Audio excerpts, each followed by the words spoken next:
This episode is brought to you by Kia's first 3-row all-electric SUV, the Kia EV9, with available all-wheel drive and seating for up to 7 adults, with a 0 to 60 speed that thrills you 1 minute and available reclining lounge seats that unwind you the next. Visit kia.com/EV9 to learn more. Ask your Kia dealer for availability. No system, no matter how advanced, can compensate for all driver error and or driving conditions. Always drive safely.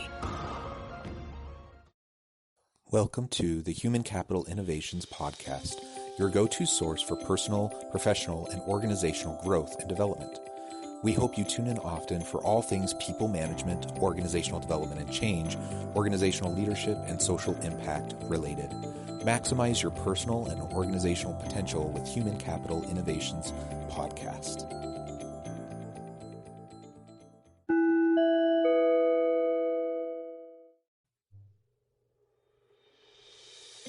Welcome to the Human Capital Innovations Podcast. In this HCI podcast episode, I talk with Dr. Eric Russell, and we continue our weekly servant leadership discussions. This week, we focus on the foundational nature of listening in servant leadership and its necessity for successful, healthy organizations.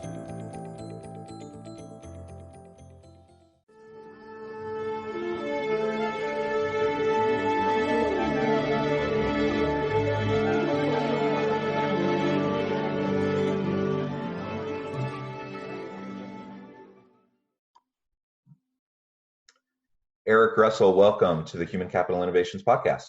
Thanks. Great to be here. Welcome back. It's always great to have a chance to talk with you, my friend. This week, we are going to be continuing our weekly servant leadership series where we discuss different aspects, facets, principles related to servant leadership. And this week, we're going to be talking about listening and the importance of listening, and really kind of the ins and outs of what does that really mean to listen in a way that allows you to be a servant leader. For listeners who haven't had a chance to listen to our previous installments of the servant leadership series, each week we are coming together to talk about these different aspects. And I'm joined again by Eric Russell, who is an HCI research associate and a professor of emergency services at Utah Valley University. Eric, before we dive on in, anything you would like to say or add or share about yourself or the context for the discussion today?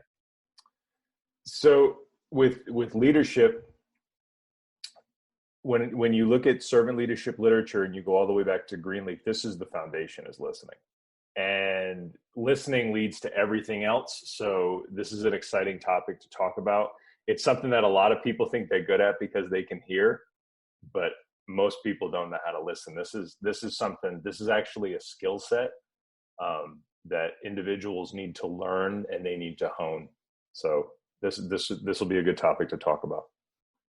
Yeah, and I'm glad you made the distinction between listening and hearing.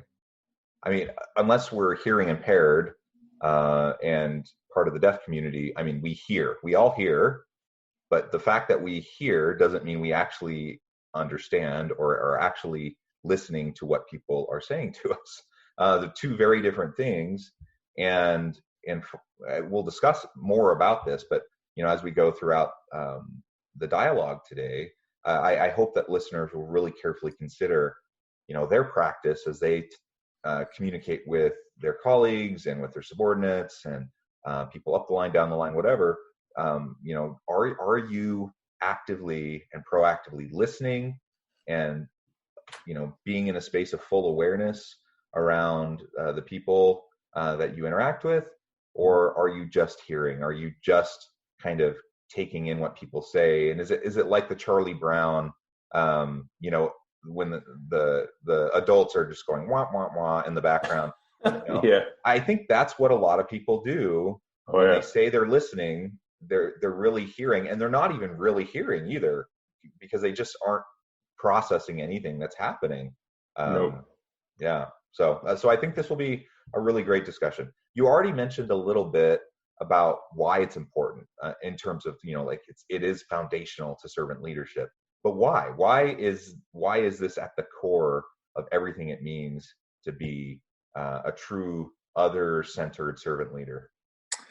So, yeah, that's a great question. It goes back to what Greenleaf said in the original essay, which is listening coupled with regular periods of reflection are essential to the growth of the servant leader. And it's because listening is the one thing that allows us to know what's going on. It's where it all comes from. It's really listening. Think of listening as just a placeholder for understanding,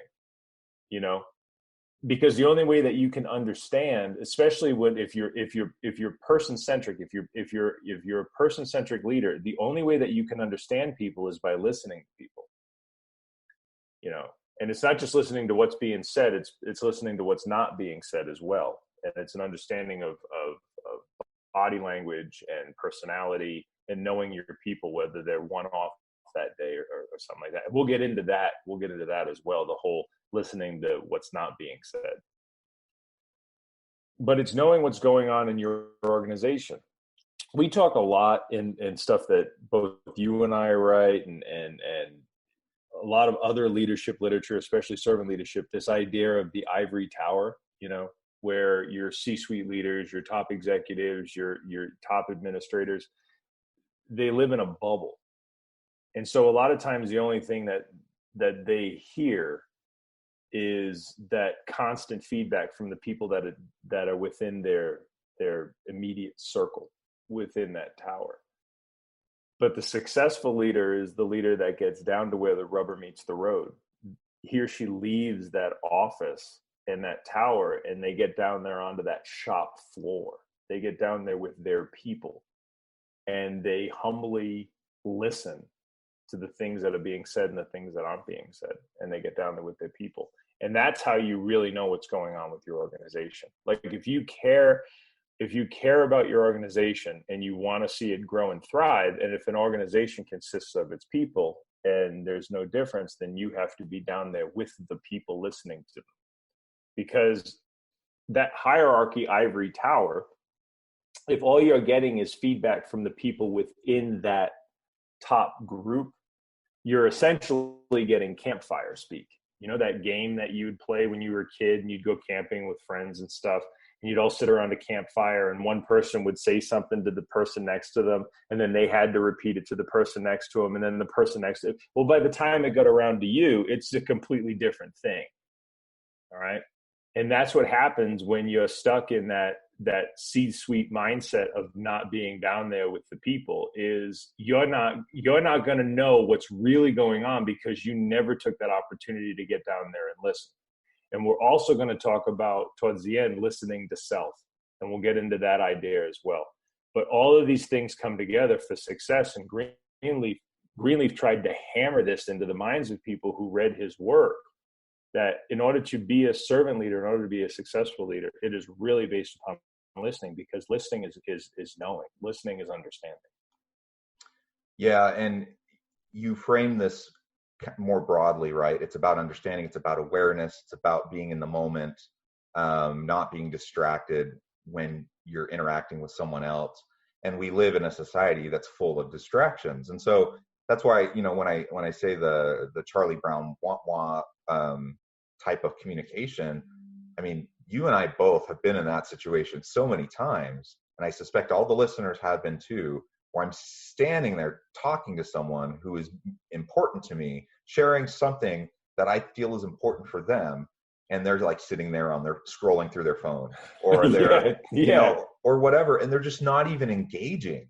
And they say, yeah, I'm listening to you, but they're not engaging in any way. So they're not listening. They're probably not even hearing. They're not really aware of anything. They're not with you in the moment. And if we can't do that, it does a couple things. One, the understanding and awareness is not there. We just don't know. We just don't understand what is happening with the people around us. But it also is a matter of respect and showing that you care about the other person, right? And so if someone's talking to me and I'm constantly just scrolling through my phone, or I'm constantly just thinking about what I'm going to say next to counteract what they're saying, or whatever the case may be, then I'm not demonstrating to them that I actually care about them. I care about myself. I care about making sure I sound smart in the next thing I say, or I am worrying about, 10 other different things related to my own ego, but I'm not related, or I'm not specifically concerned about them in that moment. And so if we care about our people, if we truly want to invest in them and empower them and support them, we have to understand them. And if we can't understand them, then we don't have a chance of being a servant leader. And you referred to the ivory tower, the structures, the multi-layered hierarchies, and that's the traditional organization, right? That's since the Industrial Revolution, that's how organizations have been structured for efficiencies, and you have these bureaucracies that have emerged over time.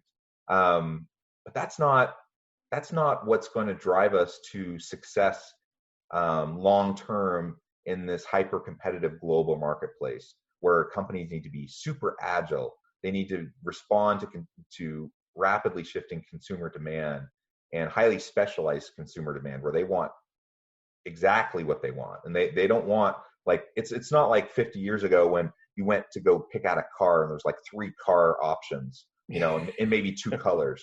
Now, right. I mean, we have every option, and we have to be responsive. We simply can't be responsive to our customers if we're not listening to them. We can't be responsive to our employees and have an agile workplace, an innovative workplace if we're not listening.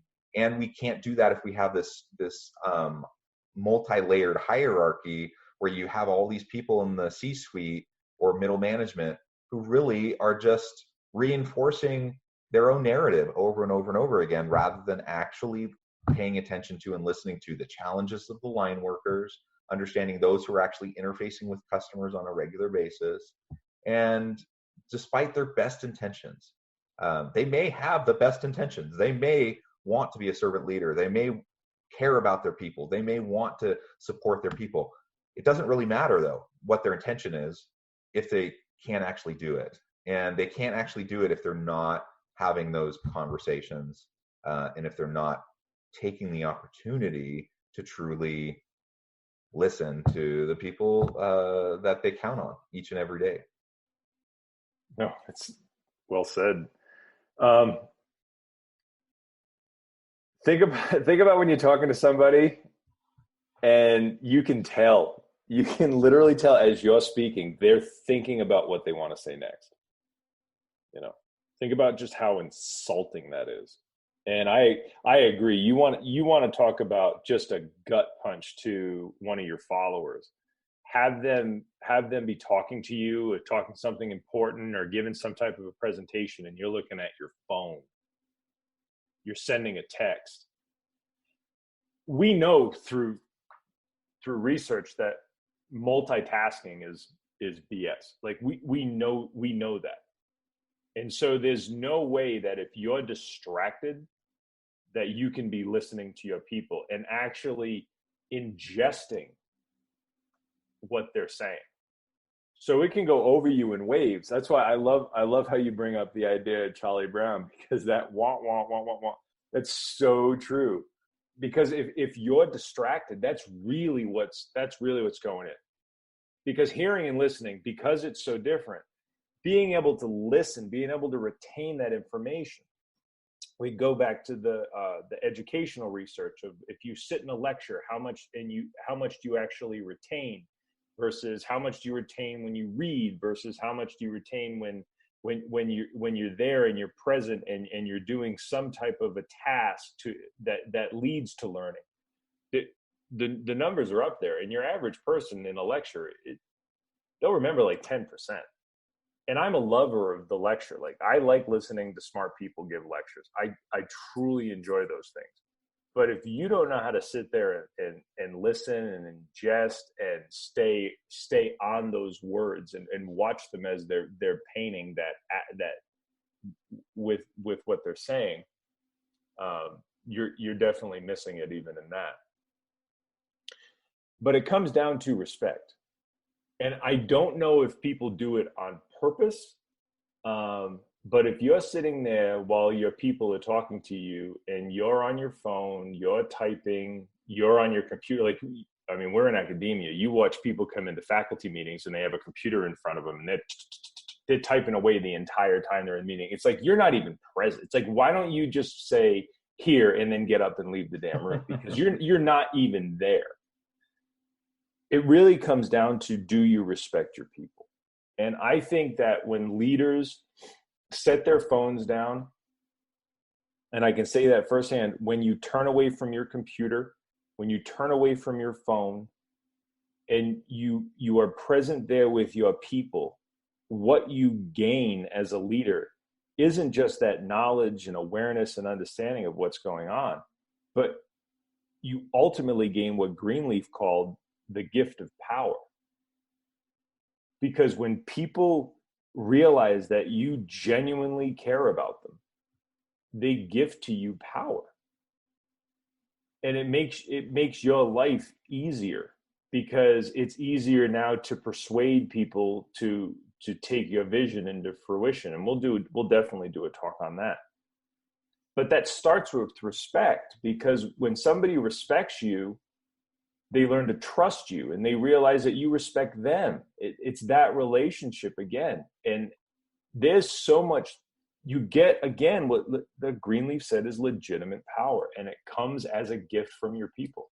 And if you sit there and you listen to people, another thing is, do you know your people's names? Now, I'm not saying you work for, you're the executive of a company with 25,000 people. I don't expect you to know the names of every damn employee that works for you. But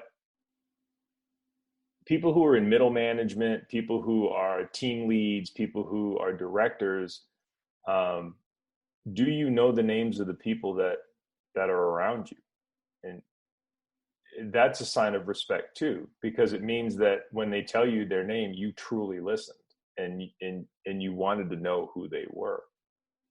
Because it all boils down to that, right? Doesn't it all boil down to respect? Doesn't listening boil down to respect? If you respect somebody, you're willing to listen to them. Yeah, I think so. And I think it really is about the human connection, right? When you're truly listening, those are moments where you are completely present with the other person or people right around you, and you connect in a way that it's hard to describe, but we all know what it feels like when you truly have that kind of human connection. And if I want to best support my people, I need to develop trust so that they can be inspired and they're willing to follow. And I can't do that unless we have a human connection. You mentioned legitimate power, and we can contrast that with position power. And we know from research that clearly, someone in the C-suite or middle management, they have position power, they have the title, they have the role that puts them, over the top of people that report to them. And position power does carry power. But the most influential people that have the greatest ability to inspire and to create an environment where people can be motivated, they're the people with legitimate power. And that only comes through authentic human connection and relationships and the building of trust. And of course, people can have both. People can have position power and legitimate power. But oftentimes that's not the case. Oftentimes you'll have people that don't have any formal leadership role, but they have a lot of legitimate power because they are just known and trusted, and people around them know that they have their best interests at heart and that they're going to be someone who will step up and stand up for them, all those types of things. So the ideal is create an organization where everyone has that mindset that we want to help and support each other. We want to have authentic human connection. We want to listen to each other. And that includes the lowest level, entry level, customer facing line workers, all the way up through the C-suite. Ideally the CEO will have both position power and legitimate power all the way on down. That's a dynamic organization. That's an organization that's truly people centric, where they care. They authentically, truly care about each other, and they respect each other. And when that happens, you have an amazing group of people together, and it's almost impossible to know what you can accomplish in that kind of an environment, because people aren't going through the mental exercise of trying to see what's like the minimum amount I can do to contribute and still keep my job, right? Which is what a lot of people do in a lot of jobs, because we know that 2/3 of all employees in the United States, or really throughout the world, are actively disengaged in their jobs, right? Oh yeah. They're not mentally there. So many people are going through what's called withdrawal cognition. That means you simply have checked out of the workplace. You show up, you're a physical body, you're there, you do the work, but you're doing the minimum amount of work required while you're kind of on the side looking for your next job or your next opportunity. And that's what like 2/3 of the workforce does on a regular basis. Contrast that with an environment where people are actually present, where they're actually invested and they care, they're engaged in their work, they're truly listening to each other. And those organizations are powerful. They innovate. They can't help but innovate, because you just have all these people together that are truly fully invested, and the best just bubbles up over and over and over again. So that's what we're looking for. It's not just the warm fuzzies of let's be people centric and let's support each other, which we both believe in just for the intrinsic value of it. But it's also like, how do you create a really great organization? You create great organizations through servant leadership and through what we're talking about today. That authentic human connection, listening, building trust, and then great things happen. Yeah, because when you sit with an organization that has that, their people will take risks, and they will be creative, and they will be innovative, and because they're not in fear, they're not in survival mode. This is that whole thing. Those same people that feel disenfranchised and that are checked out, a lot of those people will say, listen, it's self-preservation. I'm not speaking up. I'm not going to say a damn thing. I've got a kid with an underlying medical condition. I need benefits. I have no choice. And so you have to ask yourself, if you're in charge of that type of an organization and that's what you have, do you seriously think that you're going to go to the next level? Do you think your people are going to be like, hey, we have this idea, we have that idea, we want to do this? I think back to the book Nuts. It's one of the coolest books, but it's the case study that was done on Southwest Airlines. And it talked about how they decentralized leadership, where your people could be out there and they could make decisions on the spot. And one of it had to do with Midway Airport. They had their executives there was a team, and they were out at Midway Airport, and they had the opportunity of jumping into that airport to service Chicago versus going into O'Hare, which is expensive as hell. And right then and there, that group was able to make that decision. And that ended up becoming this huge hub for Southwest Airlines. But it's because they worked in an organization where they felt that they could take and they could have fallen on their face. I mean, that airport could have been a nightmare for them. Maybe it was too far away from the city, blah, blah, blah, but they at least had the environment in which to take a chance, and that chance ended up paying off. And I don't believe that you can have that type of environment unless it starts with an environment where you are actively listening as a leader and you're knowing your people. It all goes back to that. It all goes back to that trust-based relationship. And I can't wait to speak on trust. That talk will be awesome. In fact, it'll probably be a few of them. But it all starts with listening. And so we know through research and case study after case study that these companies, they all go back to the fact that they listen to their people, and they actively listen to their people, because the great companies of today, the ones that are successful and their stocks are going through the roof, they have that type of a communication, they have that type of a relationship, and therefore they have that type of trust. And when you have that, you have creativity and innovation. You just do. And we see it as well. I'll use another example. We see it as well in the military, especially in special forces. they have this unbelievable relationship with one another. They have open communications. There's times where they don't even wear rank. You know, I had that in my career, where the only way that we were successful with one another and we could navigate the things that we had to do was we had to be close. We had to have trust. We had to have open communications, not just the fact that you can get on comms and talk to one another, but the fact that you had honest to God, communications with one another, where if somebody said, hey, we can't do that, this is showing up, you wouldn't just dismiss them. We're talking life and death situations. And the only way to build those great teams is through that listening, and the only way to have that trust is through listening, because that's definitely how a relationship is built. I'll give another example too. Let's look at marriages that fail. It's usually a lack of communication. We can blame it on money, adultery, maybe kids, but it really boils down to you never really had good communication with one another. You never talked. And then the next thing you know, it just all boils over one day and you hate one another and you end up in a divorce. Listening is key to relationships, to friendships, and to organizations. And the successful ones, that includes marriages, are ones with great communication and listening skills.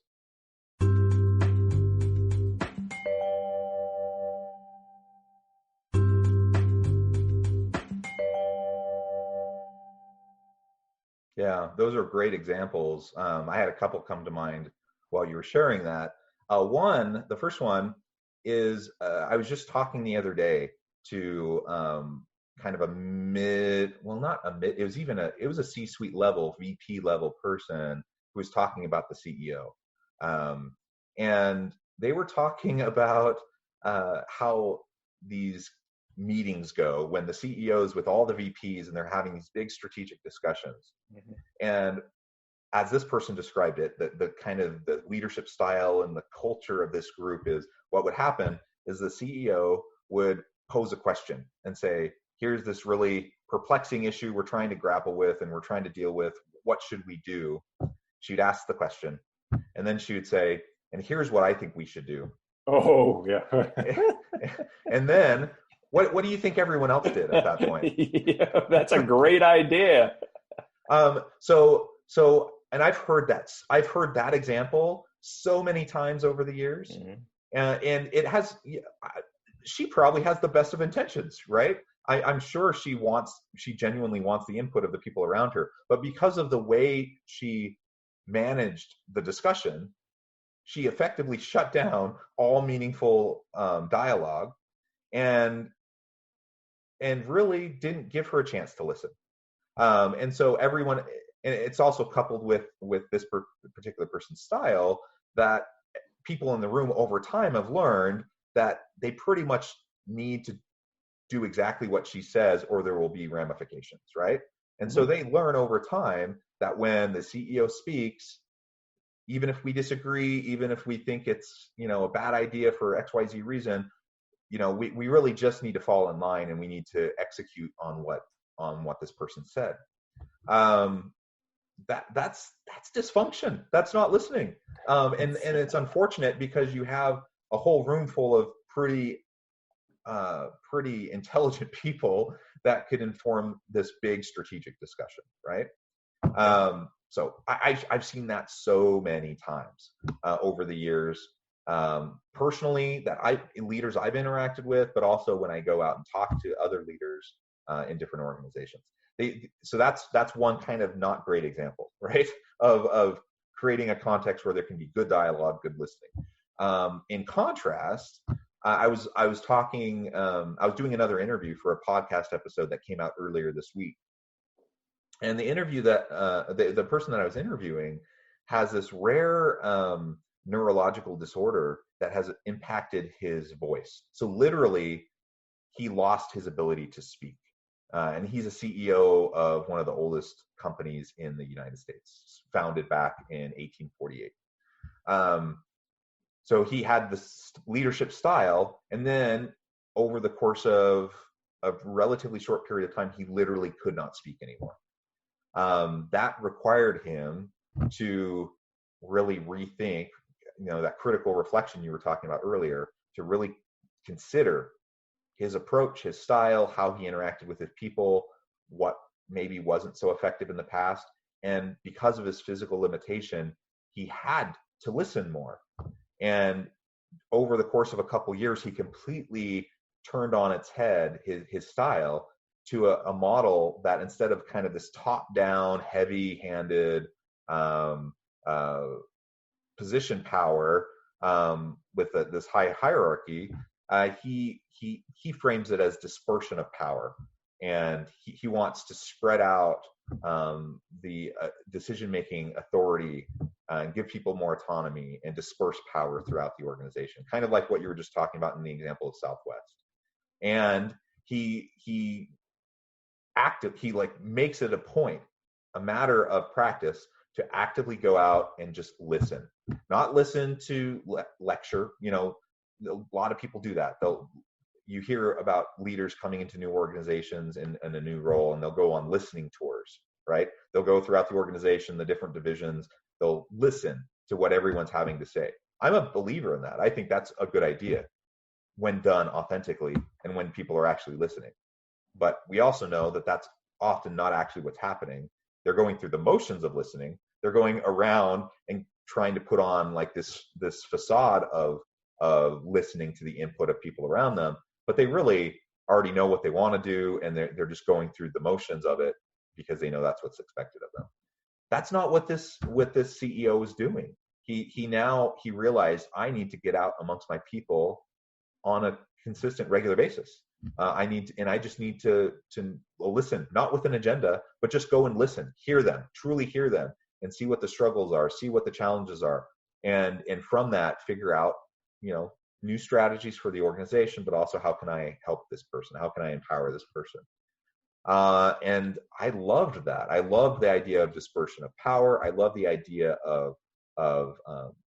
active listening, and that he recognized, after he was forced to recognize, the power behind just listening with no agenda. And over time, this individual, he's been able to regain some of his speaking ability, but he still has a model of listening first, and then only then moving forward to try to make decisions and make movements, for new strategic directions of the organization.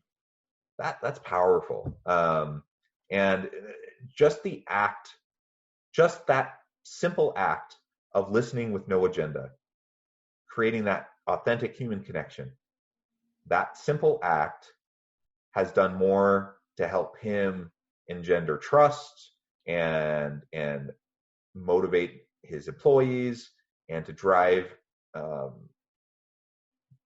the meaningful work that the people do.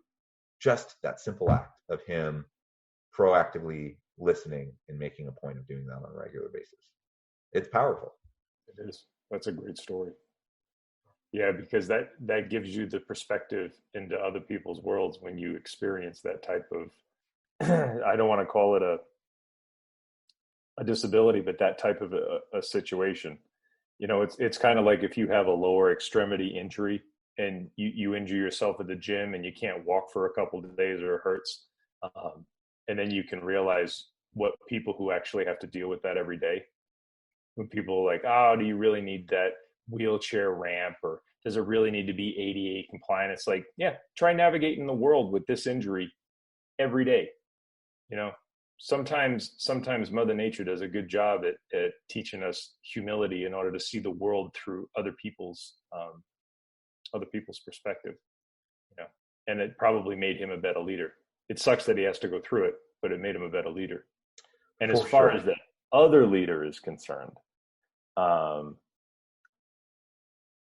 that's survival. It really is, from your people. So you're paying a bunch of people to be VEEPs, probably all highly educated, all making six-figure incomes, and you're essentially just coming in there and giving them marching orders. Again, people who work, for the most part, their lives are a game of survival. It really is. It's about self-preservation. And because we need it, we need our jobs, right? We need our money, we need our benefits, we need them for our families. They're basically the lowest of the needs in Maslow's hierarchy, is our physiological and safety needs. And that's what a job is. And so if you're that type of leader, that's what you're getting. But you know what stinks is that type of an organization will never be able to reach its true potential because its people will never, ever, ever speak up.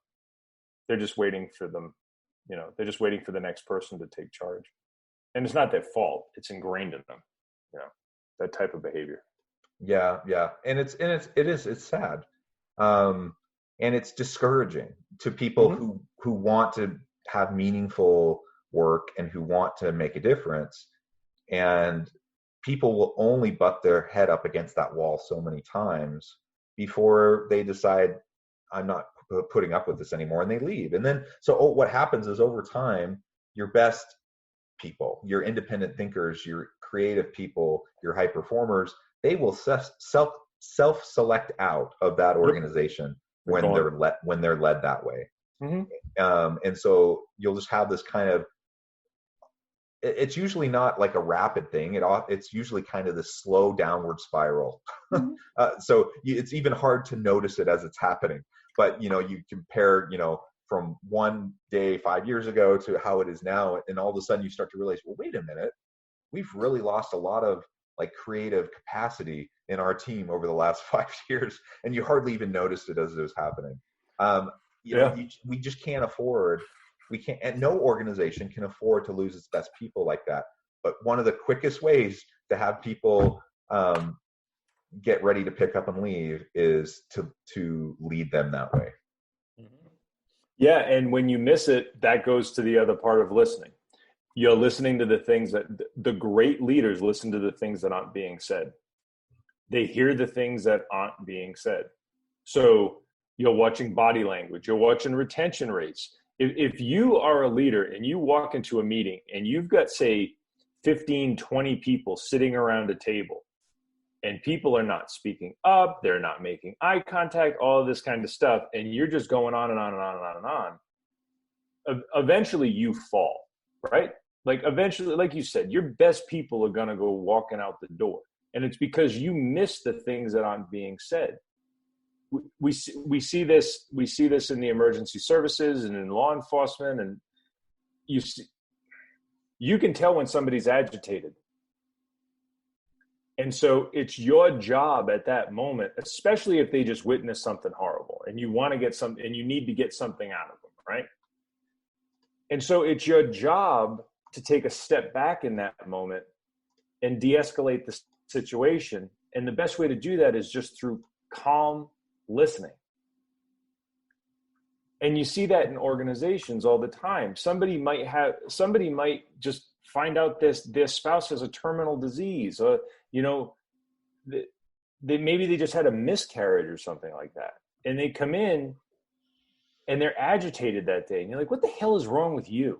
Oh no. And you can, if you know your people, you know what's wrong with them. And that's power, because that allows you to go to them in that time and basically serve them in that moment and get them better. You'll be with them very differently, right? Oh, absolutely. If you are kind of this fear-oriented, power-oriented leader, where you have someone come in like that, they come in a little bit late, they're a little bit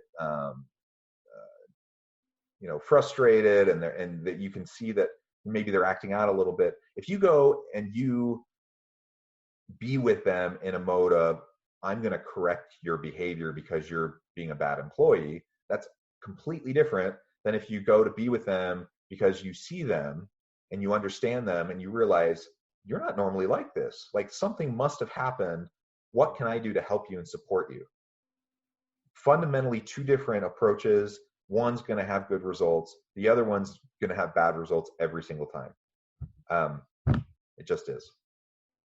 So we need to make sure that we are with our people in a supportive fashion, and that we try to put ourselves in their shoes a little bit. We can't fully understand what people, I'm a man. I'm never going to understand what it's like to have my hopes and dreams tied up in a pregnancy and then have a miscarriage. I just can't possibly understand what that would be like. But I can try. I can try to have some compassion, and I can try to be with that person.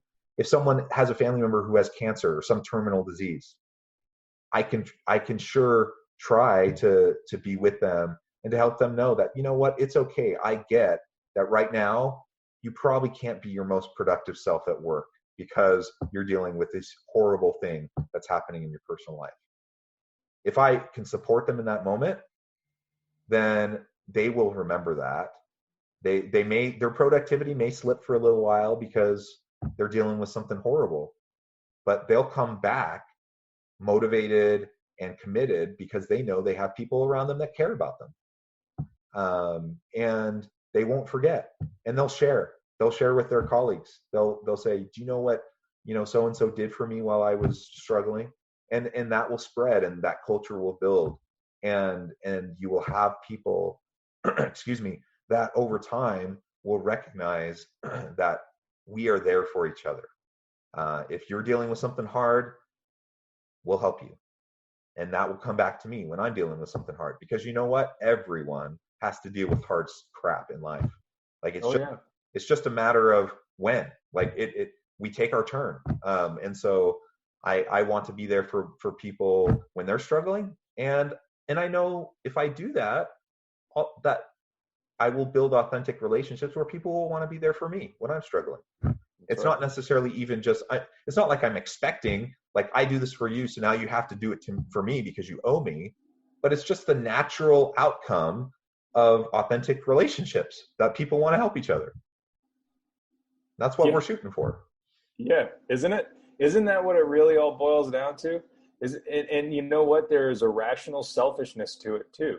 And that is, from a leadership standpoint, if you're there for your people and you're listening to them and you're helping them heal and get them through this hump, they're going to be loyal to you, and they are going to give to you so much trust that you have them forever. So there's even this rational selfishness in caring about people and listening to them. It's there. Yeah, it's just the natural byproduct of it. Yes. Right? Yeah. Like, life is way too hard, and it is. Life is very hard. It's very difficult. It's a series of successes and trials with a lot of boredom chucked in. But it's hard enough to navigate this world as it is without somebody just being an ass, right? And if you can just care for somebody and listen to them and be there for them, and just let them be who they need to be in that moment, just for that moment, the world will be a better place, and we'll all get on better because of it. Yeah. Amen. Well, Eric, it has been a wonderful time talking with you about listening and how it relates to trust development and critical reflection and service to others and servant leadership. We're about out of time, so I think we'll probably just end it with your final statement there. But I hope the listeners, as you consider what we've discussed today, I hope you'll go back and critically reflect on your own style and how you interact with other people. And, what do you do in the moment when you're with others and talking to them and they're talking to you? Are you truly listening, or are you just hearing? And, we all do it. We all slip into it where we're not truly, paying attention. But awareness is half the battle. So if we can recognize patterns and we can see what we're doing and how we're doing it, then we can start to take simple steps to make ourselves more mindful and more in the moment, and be with those people that we're interacting with, in meaningful, authentic ways to create those connections. So I hope everyone will consider what we've talked about and think about what you're doing in your own style and practice within your organizations. Eric and I, clearly, we both believe that this is what will help. It's a very simple thing, but it's one of the foundations that will help for a really creative, innovative, dynamic, healthy, people-centric organization if we can just listen to each other better. So with that, thanks everyone, and I hope you all have a wonderful week.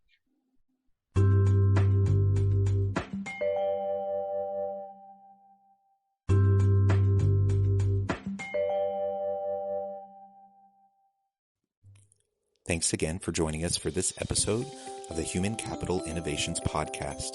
I hope you stay healthy and safe and that you have a great week.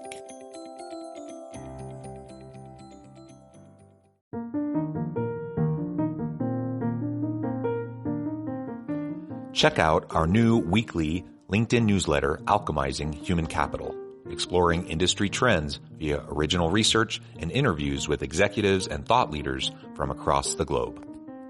We look forward to having you join us.